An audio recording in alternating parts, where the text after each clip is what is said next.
प्रिय मित्रहरू, फेरि पनि म हाम्रो यो सन्दकपुर गाउँपालिकाको देउराली बजारमा अहिले छु। हाम्रो यहाँ युवराज ज्ञानो पनि जाँदैछ अनि यहाँ चाहिँ एउटा आज कार्यक्रम छ पनि रहेछ, हाम्रो मङ्गल नेसनल अर्गनाइजेसनको कार्यक्रम।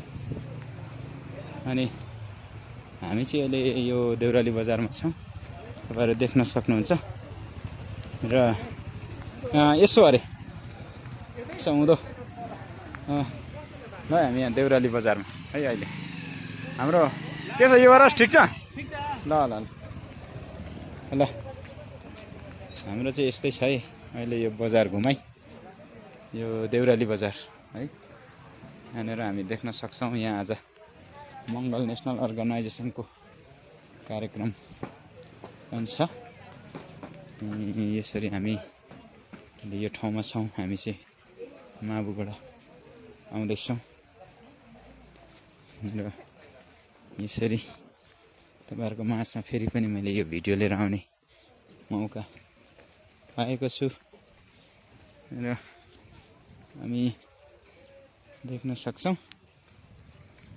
ल यहाँ यसरी यस्तो कार्यक्रम छ।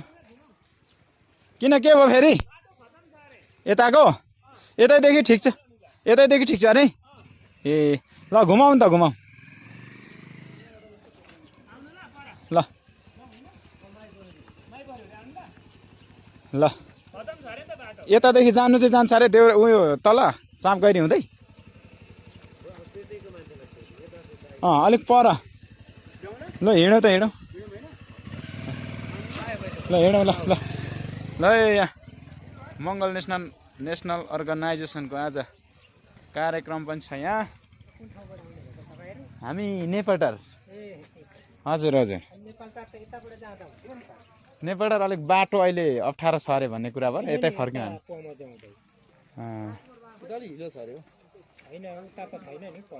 पमजापट्टिबाट ए विदुर भाइ, पमजापट्टिबाट ठिक छ भन्नुहुन्छ त बाटो? कस्तो छ?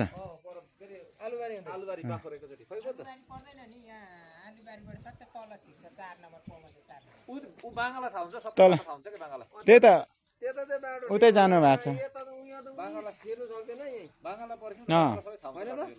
त्यही त बाघ घुमाएर आउनुहुन्छ।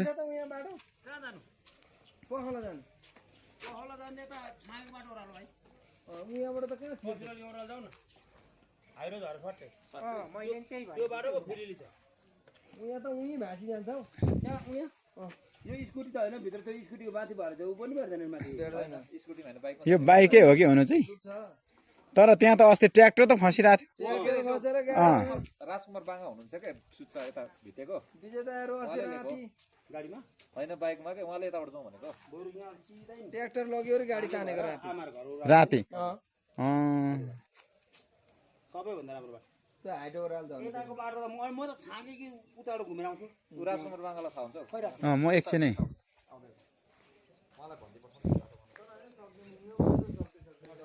ल हामी यहाँ दोधार परिरहेछौँ अहिले। यो बाटो कताबाट जाने भनेर, यताको बाटो पनि बनिँदैछ अरे अहिले। यो दो झर्ने बाटो भनेर यहाँ फेरि पनि हामी यतै घुम्यौँ। यहाँ चाहिँ के हो भन्ने कुरा यहाँनिर आउँदैछ। हामी एकछिन हामी विचार गर्नेछौँ र फेरि पनि केही समय पछाडि म आउनेछु तपाईँहरूको माझमा।